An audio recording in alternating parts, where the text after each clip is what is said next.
Welcome to a series of recorded virtual forums entitled Healthcare Cleveland, COVID-19, 2020 and Beyond. Hosted by Case Western Reserve University School of Medicine, I'm Stan Gerson, Interim Dean for the school. We held these forums prior to the first presidential debate on September 29th. Broadcast from our health education campus, a new state-of-the-art teaching and learning facility that the university shares with the Cleveland Clinic. One of the topics for the debates is healthcare. And through these forums, we hope to showcase Cleveland's robust medical community, the nation's leader in research and delivery, biotechnology and innovation, medical and interprofessional education, and healthcare reform. Each forum includes panelists who are experts across our faculty, from our affiliated hospitals and national and community health partners. Through them, we will show how we rapidly pivoted and have been managing the COVID-19 epidemic here in Northeast Ohio, as well as other pressing issues affecting global healthcare today.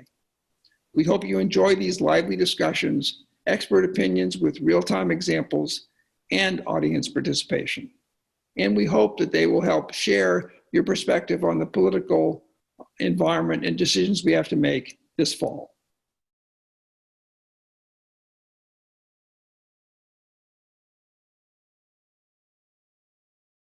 Good afternoon. I'm Stan Gerson, Interim Dean for the School of Medicine at Case Western University. Thank you for joining us. This is one of 5 medical forums we're having on the campus at Case Western to support and anticipate the healthcare-directed presidential debate coming up in about a week. We hope to inform all of you and engage with you in what we feel are the meaningful issues. I've assembled today an exciting set of experts from the Cleveland healthcare institutions who will help us address this complex issue of the public return on investment, federal support for medical research. You know, the questions come up all the time to us in the field of why do we need research? What's the public benefit? How can it take so long? How to avoid conflict of interest? And can we trust those scientists? So we're going to address many of those issues today and help you appreciate the value and the incredible public return on investment for medical research. This is a timely issue, of course, in the era of COVID. There was a recent Science magazine article from the Association of the American Advancement of Science by Ann Hoy, who said, imagine a world without the internet, a Google search engine, magnetic resonance, the Human Genome Project. All of those are American innovations supported by US investment in basic research. And that investment's actually gone down over the past decade, threefold, in fact, compared to what it was in the early 2000s. So we have a long way to go, and we've had incredible public benefit. So to start us off, ask us to address a simple question or simple topic, which is what has been the most impactful discovery of the last 20 years in your field? And I'm gonna go around the table, starting with Serpil, to ask her to introduce herself, tell us what her position is and what her interests are. Go ahead. Well, thank you, Stan. This is such a delight to be with everyone today. I am a pulmonary and critical care medicine doctor. I'm at the Cleveland Clinic and I do research. And at the Cleveland Clinic, I lead the Research Institute. So you asked about discoveries that are in our field. In pulmonary medicine, I have to say there have been many. But the one that stands out in my lifetime, I graduated medical school in 1983. And when I graduated medical school, there was very little of hope for children with cystic fibrosis. And of course, with the discovery of the gene in 1988, the remarkable exponential research to try to understand what the gene actually did, to then correcting the problem with the protein having medications that can change the outcomes for these children, their lung functions, their ability to take up nutrients has been remarkable. It's changed the lives of those patients and their families. So cystic fibrosis would be one that I would say is quite remarkable in my lifetime, that really, if you think about it, has happened rapidly. And I want to give credit to the fact that it happened with NIH dollars and the partnership with the families, the Cystic Fibrosis Foundation. And this is a really, really good way to do research. Both the people and the families involved, taxpayer dollars, and philanthropy. And that's how you get to discovery and innovations that help people. So I'm very, very proud of that. By the way, CASE has a very strong history in cystic fibrosis with our prior dean, Pam Davis, and of course, Mitch Drum was part of the team with Francis Collins and did a lot of the fundamental work on the CFTR gene. Dr. Erzurum, thank you very much. I'd like next to move to Mukesh Jain. Dr. Jain, what comes to your mind? Yeah, thanks very much, Stan, for the opportunity to be part of this very important discussion, and good afternoon, everyone. So I am in Cleveland. I have a couple of different roles. I serve as what's called Chief Academic Officer for the University Hospitals Health System, where I help oversee research and education. I'm a vice dean within the Case Western University School of Medicine and a professor at Case Western. So the example, I think, I'm a cardiologist by training, so my example will focus on the heart or heart disease. And I think the disease that I think of that where federal funding, public funding has made such an enormous impact is in the development of cholesterol-lowering therapies. And so the story dates back a couple of decades to investigators who were interested in trying to understand a disease process called familial hypercholesterolemia. What that is we all know that cholesterol is associated with heart disease, and these are individuals who, for reasons at the time were not fully appreciated, had levels of cholesterol that were 5 to 10 times normal levels. And they would go on to have heart attacks, sometimes even before the age of 10, but often in their 20s and 30s.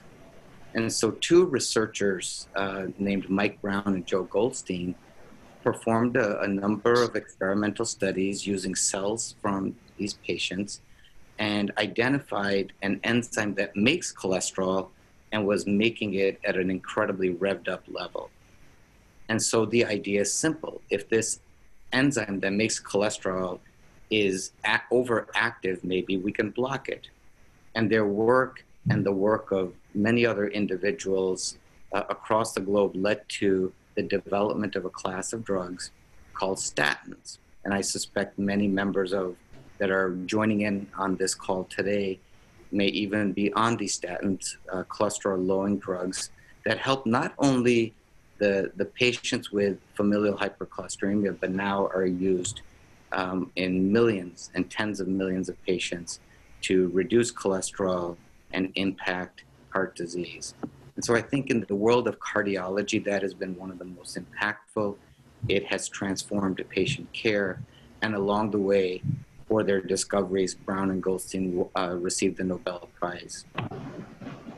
Thanks very much, Dr. Jain. I'd like to introduce Dr. Grace McComsey, who's got a little more of a clinical research orientation. Grace, please, your perspective. Hi, so let me tell you first a little bit what I do. So first and foremost, I'm an infectious disease physician at UH. I'm the vice president of research, and I lead the clinical research center there. I'm also professor of medicine and PhD at Case. What drives me to come to work is clinical research, and I think this is why, everybody who knows me know I love my job. I can name lots of inventions. When people ask me, I usually am fascinated with AI or 3D printers, but I want to mention one that's dear to my heart. I spent my career so far working on HIV research, and I saw what a deadly disease could be without research. Fast forward 20 years later, we not only have come close to a cure, but currently patients have to take only one pill, once a day, to have a life expectancy almost as long as someone without HIV. And to me, that's amazing. All of this is the result of investment in research. And make no mistake, in HIV, whether in the US or abroad, like in Africa, it is not dollars, US dollars, through NIH, CDC, VA system that changed the face of this devastating disease, HIV. So, as I said, this is what I do for research. It's dear to my heart. And I think it's an example of how investment in research really can pay a lot of dividends, not just in the US, but abroad as well. So here we are in the face of emerging pandemics, and we've got 3 infectious disease people on our panel with us today. So I'd like to move to Dr. Bob Bonomo and his perspective. Well, thank you for inviting me to this very interesting forum. Presently, I am the Associate Chief of Staff for Academic Affairs at the Cleveland VA Medical Center. And my duties involve the mentorship and training of faculty as well as house staff and fellows, and the evolution of our research mission over at the Cleveland VA. In terms of that question, I'm very lucky you asked me this before you asked Dr. Jonathan Karn, because my answer becomes easier now. But I'll try to frame it in a broader sense. I think the most strategic advancements in infectious diseases have been in the area of therapeutics.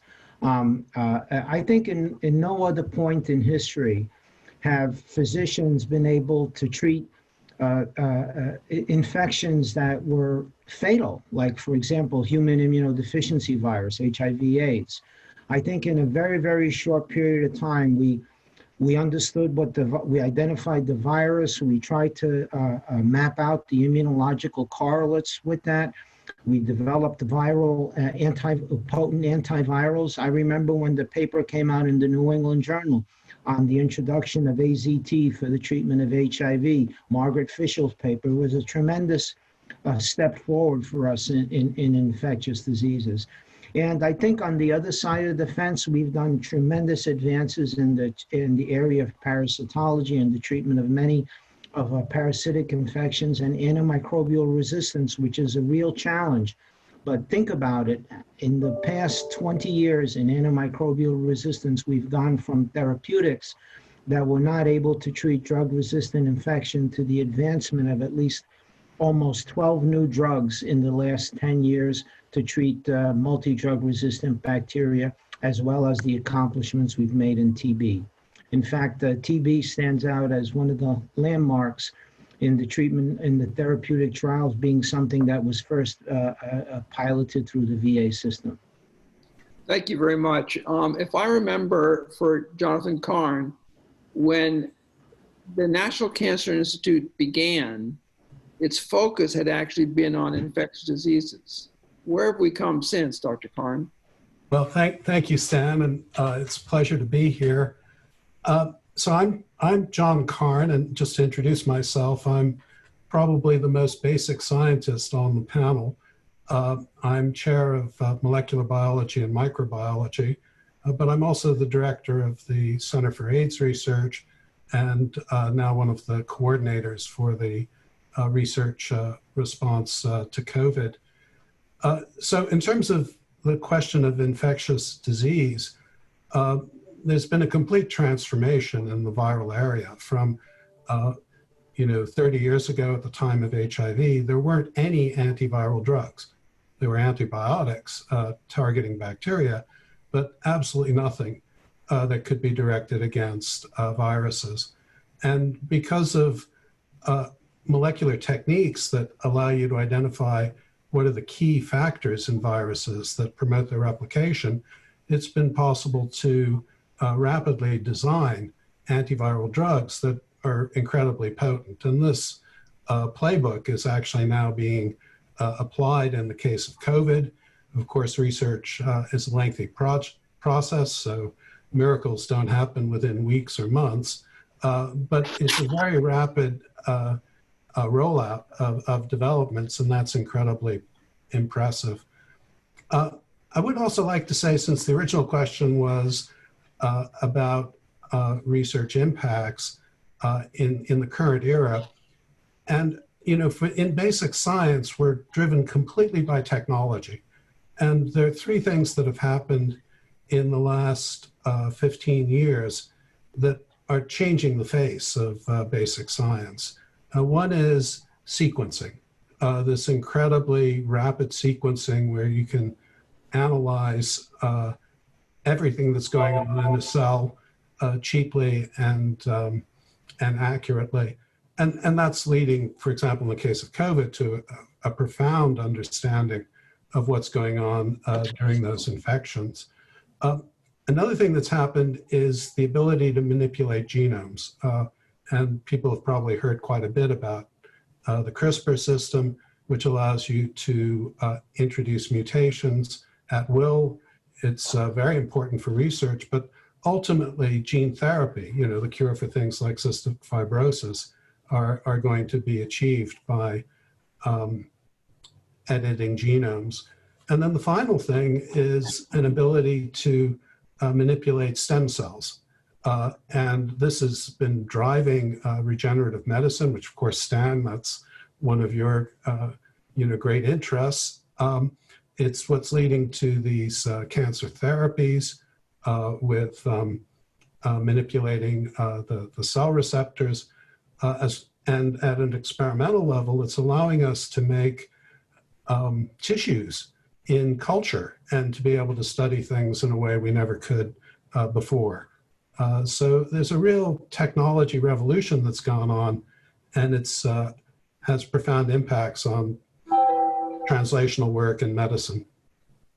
Thanks very much, Dr. Karn. I'm going to come back to Dr. Jain and ask the question of, given all these advances, why is public support for research so critical? Why not just let pharmaceutical companies do all this? Why is the basic science so critical? And is there a return on investment for the public other than just paying salaries for people and using up equipment? So what's the value, and why should the public interest through federal funding be the mechanism?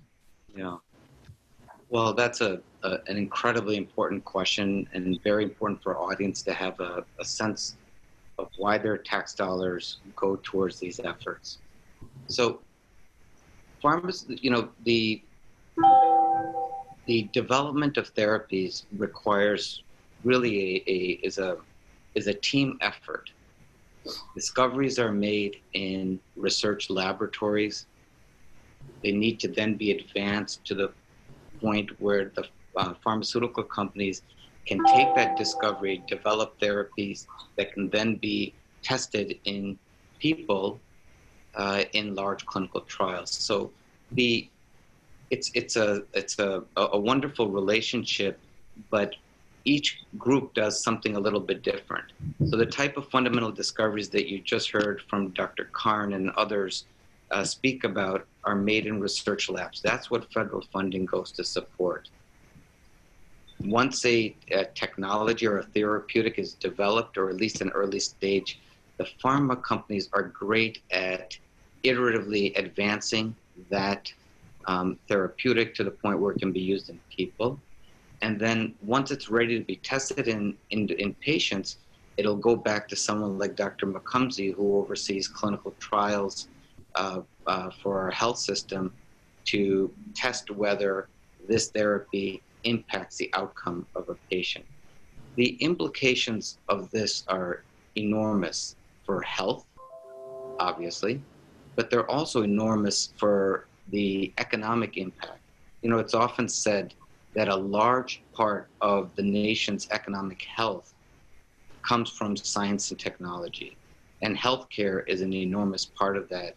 Indeed, for every dollar of public funds used to support fundamental research, we get about a threefold increase in economic growth. So at every level, the relationship between discovery in the academics, pharma, and is not only important for advancing human health, for making lives better, but is also important for the vitality of the financial vitality of the nation. Thanks very much. Dr. Erzurum, I know of the Bayh-Dole Act, which was enacted decades ago now, designed to help bring new concepts forward and advance them out of our laboratories when funded by the federal government. So there was a pathway in that process that said that discoveries should be commercialized. How do you see that happening in your space at the Cleveland Clinic? It was such a clear statement, not just that they should be, but almost that you were compelled ethically and morally to do so, to make a discovery that could make a difference in a person's life. The expectation is that you must do that. And that really changed our thinking. And it really created a sense of urgency. And so what we do try to do is we try to get from the discovery at the bench what we learn from science, and then we try to translate it through research that involves preclinical models or patients or healthy people. And then the process for those early phase trials begin. Early phase trials, phase 1 and 2 trials, are really about safety, what's the right dose, how do you use the technology in a population or a set of people. Larger studies are required, phase 3 and 4, to really see in a large scale how well something works. That whole translational process, as we just talked about, takes a horribly long time. I think the estimate is around 20 years from a discovery to really ending up in somebody's, cabinet in their closet or their bathroom for something to take at night before they go to bed. Just what Dr. Jane was talking about, right? Even for the cystic fibrosis, it was about 25 years from the gene to some product that could make a difference for a person. So we all want to do it, but that is the hard road that we are faced with as scientists and physicians. And that really, there's a gap there because it is so difficult, and because there are so many failures. For every idea we have, there are many, many failures. And so to take on the burden of the risk, of the effort and the funding, quite honestly, to see if something works, although we're compelled to do it as scientists and physicians, it is challenging. It is challenging. Thank you. So Dr. Bonomo, Yes. You're taking some of your discoveries right now and sort of looking at whether and how there might be commercialization interest. In your view, how does that process happen, and what are the pitfalls, and who's taking the risk? Well, very good question, Stan. The nature of VA research is slightly different than the nature of NIH research. As we develop our protocols within the VA, they are closely linked to a translational officer. So our applications for drug discovery within the VA are fashioned in such a way that they are able to. We try to set them up from the beginning so that they could be rapid translation, which means in many of these instances, we have to work hand in hand with the VA Translational Medicine Office, and we also work hand in hand with the university. So we're in a unique position to help accelerate some of those advances. In the past couple of years, by forming multidisciplinary teams at University Hospital, Case Western Reserve School of Medicine, Cleveland Clinic, et cetera, we're able to bring together some of the best scientists that are in the Northeast Ohio area, and with ideas that stem from our work here at the VA in the Basic Science Lab, try to coordinate efforts in these different areas to get hopefully a therapeutic that's out there. It's a challenging road, but it's one that's also extremely exciting. And probably the best aspect of working in Northeast Ohio here is that we have a community that is young, excited about doing this sort of research. We're very closely linked to the School of Medicine, and a lot of young investigators come to Northeast Ohio to participate in these processes with us. So we're very fortunate. Thank you. Dr. Karn, you're orchestrating, with one of the longest batons I've ever seen, a group of investigators around COVID. When COVID struck in March, not a single person had a dollar that they could spend on COVID research. What happened, and how'd you get the team together? Well, the team assembled spontaneously, and it was fantastic to see. I mean, everyone recognized that there was a medical emergency that we had to respond to, and basically everyone very generously formed into topic-specific groups to explore COVID. Things started with active discussions, and that quickly identified where there were gaps. So, for example, one big gap was clinical specimens, and so Grace stepped up to the table and organized all kinds of things that have to be done at the hospital level in order to engage patients, to be able to collect specimens, to initiate clinical trials. On the basic science side, there were people stepping up to the plate with expertise in diagnostic assays, so that that could be applied to understanding how the infection is spreading, but also based on experience with other diseases, make suggestions for therapeutics that could be explored. And again, that was driving many of the early clinical trials. Then we also, in terms of actually getting work started, the School of Medicine and some philanthropic donors came up with seed money to initiate a number of projects, and these have already been leveraged into a tenfold higher level of investment from the NIH, because we were organized and the seeds were laid. There's one other element that happened, and that is the social dimension of COVID had to be recognized and explored. It's clear that the disease disproportionately impacts some of the disadvantaged populations and comorbidities. I mean, there are all sorts of issues that need to be taken into account in order to mount an effective medical response. So it was incredible. Within a few weeks, over 270 faculty signed up, got engaged, and started working on this. It's pretty amazing. I think the undercurrent, however, is that with NIH, some philanthropy, some foundation, and VA support, and many of the grants actually came through the VA, because those were active laboratories, they could pivot and focus on this crisis immediately, and then receive additional funding from the NIH that would have, frankly, I think it's fair to say, been impossible to match in any other way other than with public investment. Is that? Yeah, I think that's absolutely the case.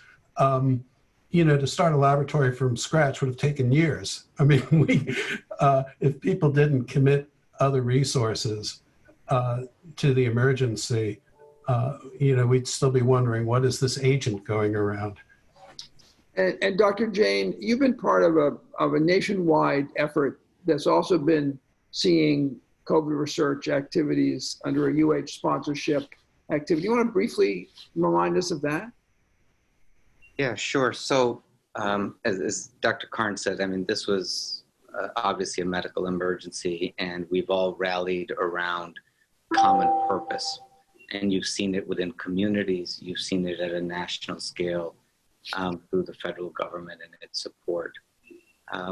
In our community, though, in addition to the comments that Dr. Karn shared, we had a second effort where the health system invested resources in an entity called the Harrington Discovery Institute, which was founded at university hospitals, that helps investigators across the land take new discoveries and make them into medicines. So we've been doing this for the last 8 years, and advancing discoveries in all kinds of different space. We have a great team of drug development experts, nearly 24, that help investigators advance their efforts. So when COVID hit, we basically shifted some of our resources and efforts towards this. So we did a national call, received in literally 4 weeks, 267 proposals by some of the best and brightest minds in this nation to advance their discoveries. We were able to support about a dozen of those that were unusually promising, have given those investigators money to do the work, but equally importantly, really deployed our drug development teams to assist those investigators in advancing their discoveries and trying to get to the point where we have a therapeutic that can be tested in patients. Got it. And I think it's also fair to say that this effort was the frosting on top of incredible investigators nationwide who were heavily supported by the VA and the NIH. Yeah, absolutely. Got it. And Serpil, you brought one of those emerging infection leaders right here to Cleveland. You want to tell us briefly about that individual? Oh, thanks, Dan. We've been working on expanding some of our inflammation and immunity research over the last 1.5 years. And when we had the opportunity to recruit Dr. Jay Jung, we created, actually at the end of last year, in 2019, a center for global and emerging pathogens. Dr. Jung came to us from Southern California, and he does virus infection research. But he also is quite the expert on virus origins of cancer, which up to 20% of cancers worldwide, as you well know, Stan, are viral origin. And they're bad cancers. So Jay was studying both cancer biology and viral mechanisms. And because he had both areas of expertise, he is leading cancer biology now at the Cleveland Clinic, and he also created this new center, and he is planning to grow both. And when COVID appeared at the beginning of 2020, we were very fortunate to have this leader part of our group. He physically joined us in July, but he's been working with us in the center since January, February. That's great. So all of this, if it's going to benefit patients, has to get into the clinic. And Grace, as she commented, is the head of clinical investigation at university hospitals. Dr. Bonomo is an incredibly accomplished infectious disease, and as you heard, HIV investigator. So I want to ask her 2 steps, because I've been waiting to let the others finish for these 2 questions, Dr. Bonomo. One is, how do you handle the safe conduct of clinical trials, and how are you the handoff between NIH-supported research and the FDA? And then secondly, what was your pivot towards COVID? When COVID hit, like Jonathan said about the case group, which I'm part of as well, I think at UH also, we were amazingly more efficient. I think when you deal with a disease that, suddenly people are dying, there's no treatment, you do amazing things. And the first 3 therapeutic studies we brought, literally it took days to start the study versus the months and months of regulations. This is what the situation called for. But I want to bring, since we're talking about NIH, one side of NIH funding of clinical trials that I think people forget is something that the NCAT, which is one of the institutes of NIH, funds case as well as 59 other institutions under the umbrella of CTSA, Clinical and Translational Science Awards. These large awards do not focus on specific projects. What they focus on is to make clinical trials more efficient. So what they do is they taught us, because the NCAT started 2011, so we've had, already significant amount of years with them. They really taught us how to efficiently advance drugs, efficiently do clinical studies. How do we collaborate with other institutions with the lowest cost possible, the best speed possible? And they advanced a lot of initiatives that helped, like the SMART IRB was an NIH thing. So there are informatics programs, sharing best practices. Not every site have to reinvent the wheel. So I give it to NIH actually through the CTSC and NCAT Institute that they prepared us for the pandemic, because that really came handy, all the work that we did with them to be more efficient and to be able to execute clinical trials, talk to the FDA, contact the FDA right away. And, the FDA, despite a lot of criticisms we heard in terms of COVID, they were, more than reasonable. There were a lot of instances where talking to them, trying to, advance an idea, they were really more reasonable than usual. Usually they're very picky, as investigators say. But I really think that we were able to have very good connection with the FDA, to get them involved early on when we're trying to do a study. And that always moves much faster when you're proactive. So NCAT helped us, I think, just feeling that the desperation of having nothing. Our staff worked days and nights to be able to start the study and do everything right. And safety of participants, very important. Yes, you can be very speedy, you can try to do things, but then you can be sloppy.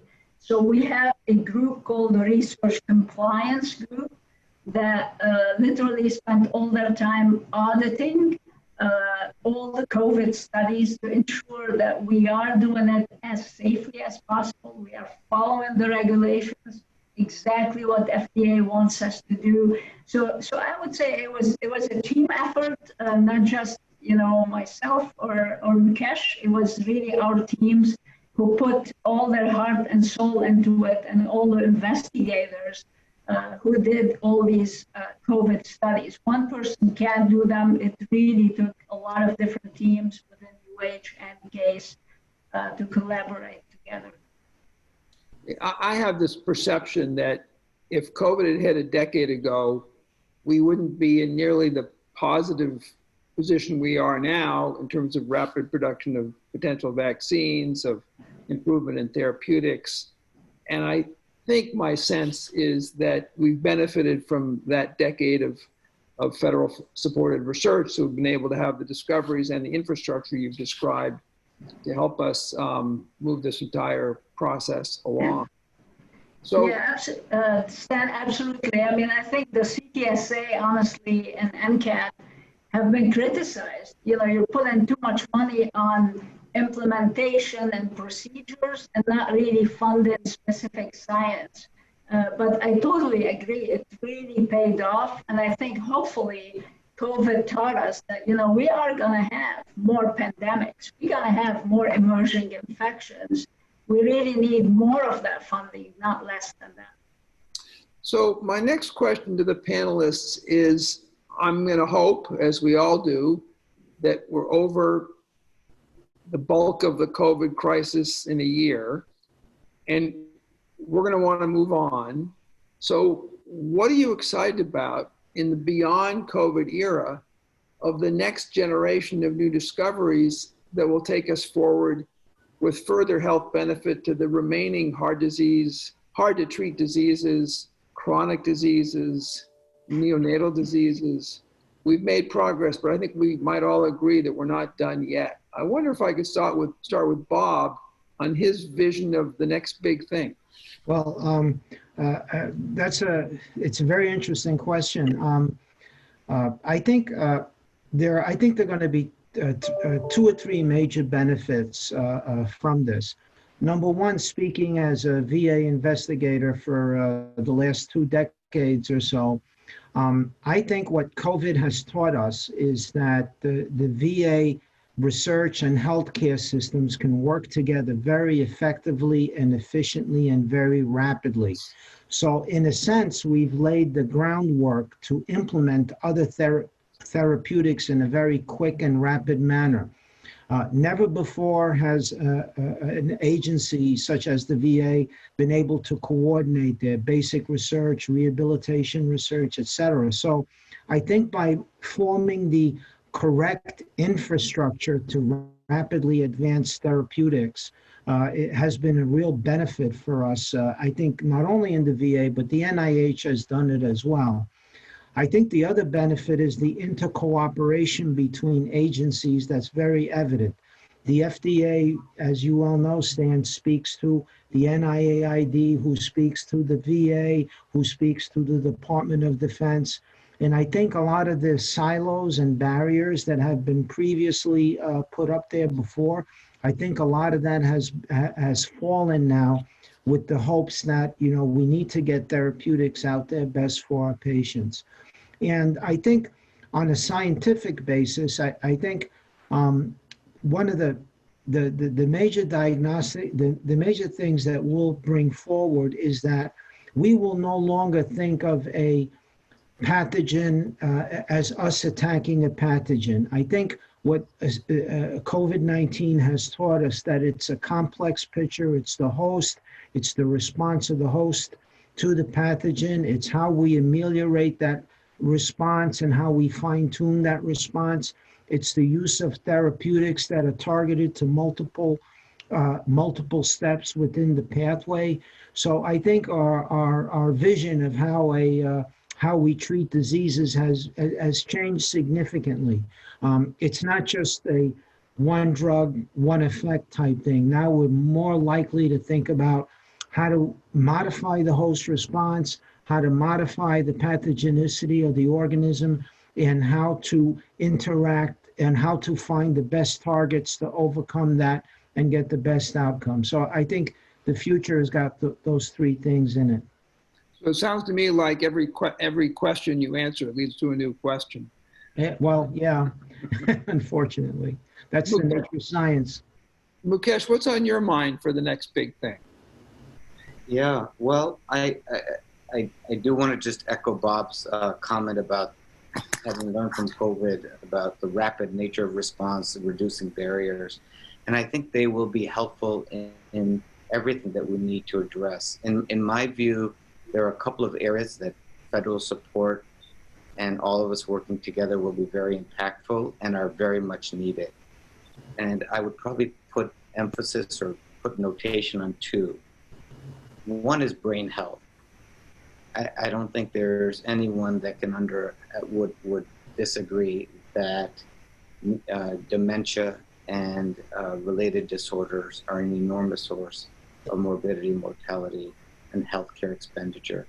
I would also add to that psychiatric disorders, depression, anxiety, and others that I think absolutely we will not advance without federal support.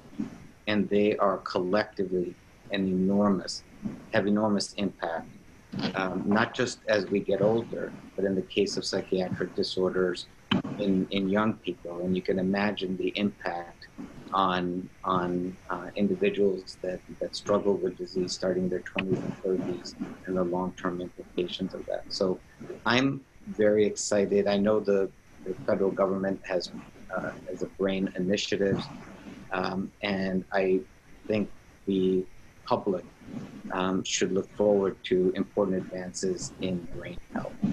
And then the second area, I think, is gaining a lot of traction and appreciation of its impact is the area of rare disease. So brain disease is very common. Rare disease is sort of the opposite. Rare diseases are, are defined as when an individual, one in less than 20,000, more than 20,000 individuals is affected. That's what makes you a rare disease. But it turns out rare diseases collectively, because there's 7,000 of them, are not so rare. They actually impact a large swath of individuals. Dr. Gerson, as a leader in cancer, knows that nearly half of pediatric cancers can be qualified as rare disease. So it's an enormous impact. And I think there's major investments through NCATs that Dr. McCumsey referenced, and also a recognition that rare diseases collectively are a big source of morbidity, mortality, and healthcare expenditure that we'll see, or the public should anticipate seeing major advances in that space. Thank you, Dr. Jain. Dr. Karn, you mentioned CRISPR, which I think came out of basic science and plants, if I'm not mistaken. Bacteria, even worse than plants. How are we going to gene correct? When do you see that happening? Is that soon? Is it decades from now? What do you think is going to happen there? Well, it's starting to happen, and I think it's going to go at an accelerating pace. I mean, to put therapeutics in their broadest contexts, therapy began with natural products, plant extracts and so on. And then we moved to an era of small molecules where, we tried to isolate individual compounds, do a better job with them. We then moved into an era with recombinant DNA of biologics, antibodies and other larger complex proteins as therapeutics. And about a third of all drugs that are being licensed now are in this category of biologics. And we're moving into this era of cells being the therapeutic agents. So, of course, Stan, you know this extremely well in the cancer case of manipulating the targeting mechanisms of killer cells so that you could selectively knock off cancerous cells. And that's actually a gene therapy approach. The receptors are being introduced by these recombinant methods into the cells, and that's going on. And I just see this expanding so that there'll be a very active period, which we're just entering now, of learning how to manipulate the immune system. And you might even think, well, 20 years from now, we won't be talking about vaccines. We'll be talking about implanting cells with the correct immune responses in order to provide a lifelong immunity to people and being able to manipulate things at that level. And then I think as one thinks about other kinds of diseases like diabetes, for example, there's a well-known cause.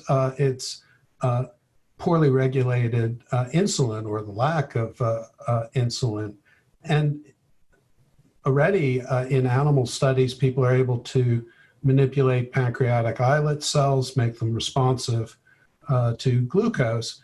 And I can see a day in the next 15, 20 years where there'll be implantation of these cells for artificial pancreases.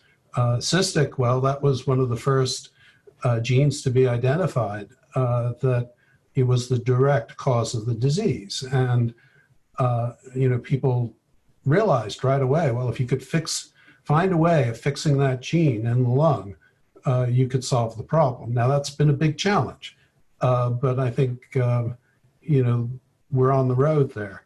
So I see the next, few decades as, the era of cell-based therapies in one way or another, and the cells will be manipulated by these gene editing techniques.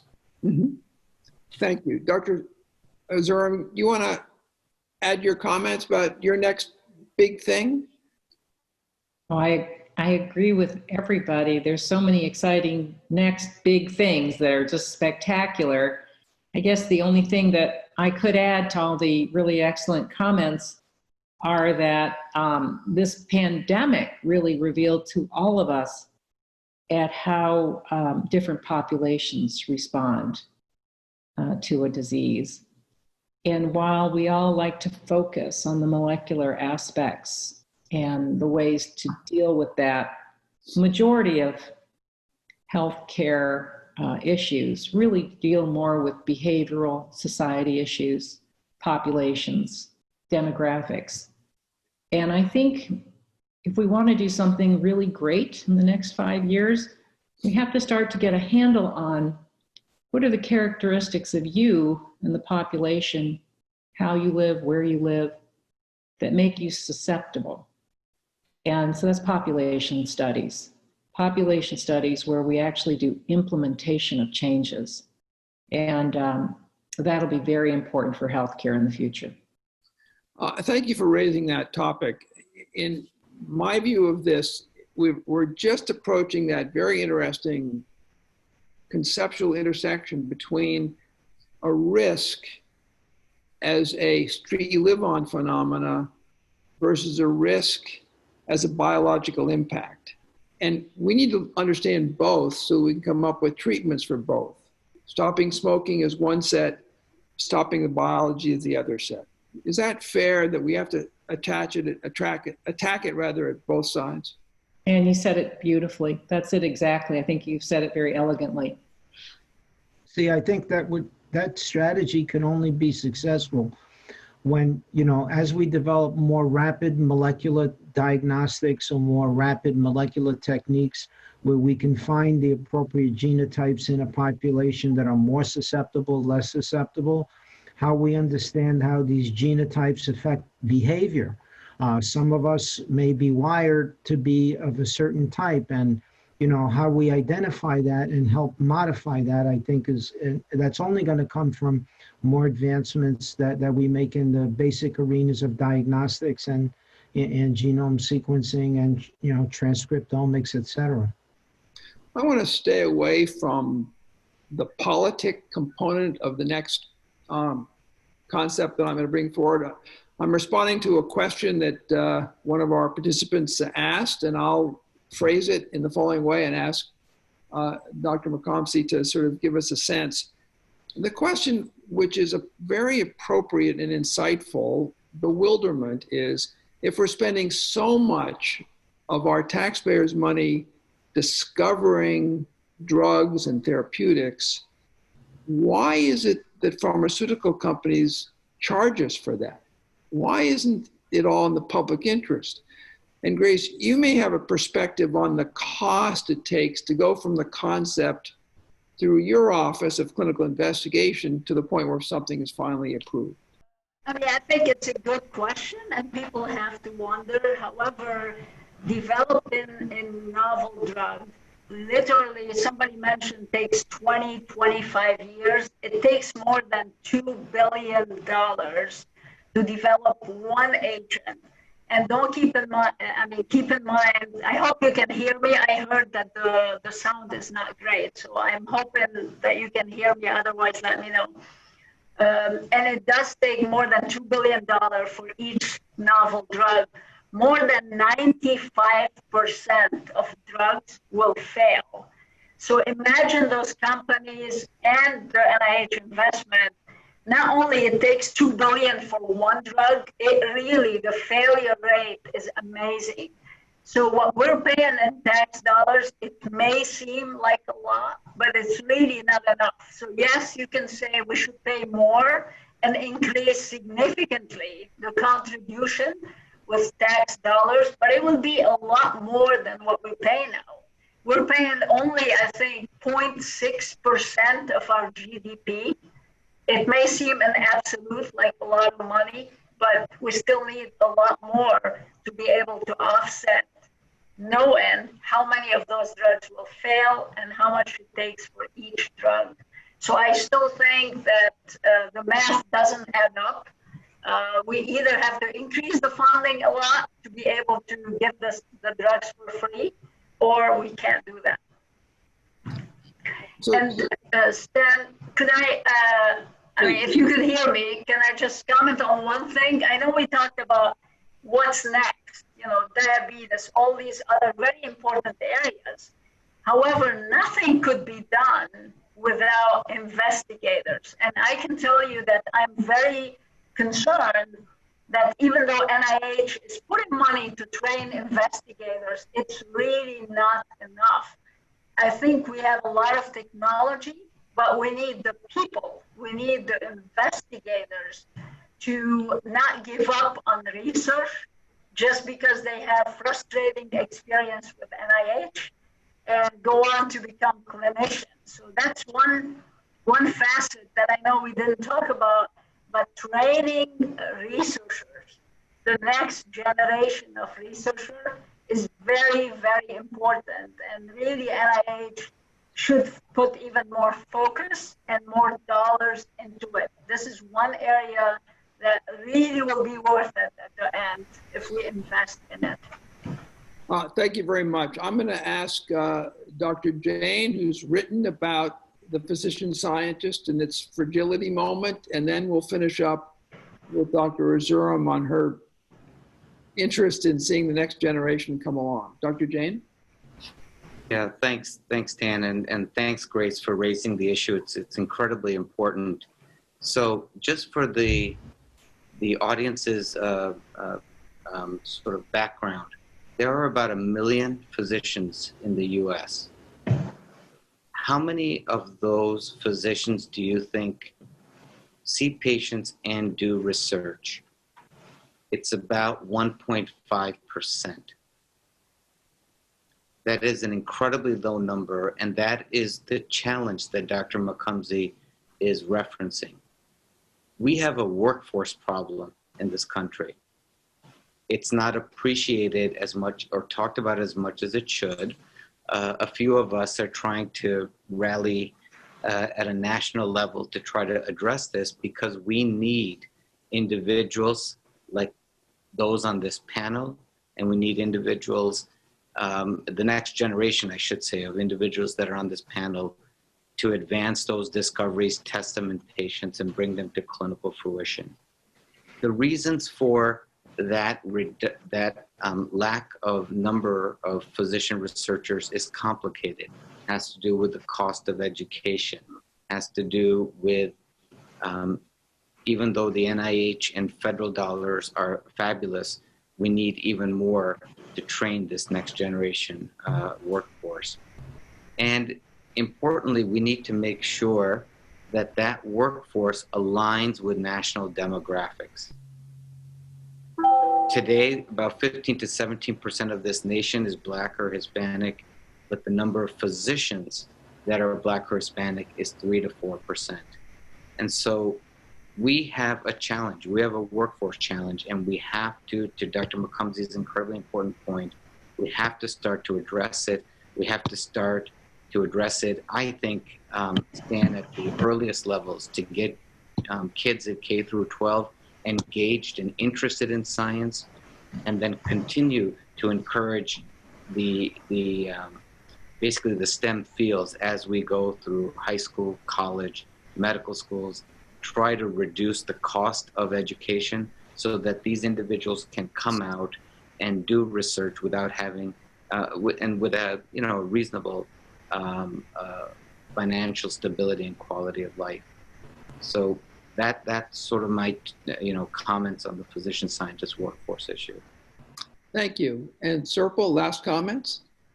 Thank you, Stan. I know we were talking with Mukesh, and that when we were small children, we never thought you could be a scientist when you grew up and really do research that made a difference. And now is the time for all little boys and girls to consider science as a career. There has never been a better time, more tools, more ability. Things are going to go faster with the digital technologies, the way that we're doing research, really what the pandemic has propelled us into doing. And so I just want to tell all the children out there that might be listening, or kids in high school or college, you know, science is exciting and it's the future, and it's really what drives all of healthcare. Research drives healthcare. And so I just wanted to let everyone know that although I did not consider it as a small child, I found it to be really a wonderful way to devote myself to helping people. Thank you. I hope we've enlightened your day. I've found this conversation exciting. I hope you have as well. We want to really help the public appreciate why federal support for medical research is so critical to each and every one of us. Thank you. I really appreciate your comments and perspectives and questions from the audience, and have a great day. Be safe. Bye-bye. We hope you enjoyed this panel discussion and are leaving better informed about Greater Cleveland's medical community and how we are managing today's healthcare issues. And most importantly, how we are discovering medical breakthroughs, treating patients, and saving lives. Thank you for watching, and keep healthy and safe.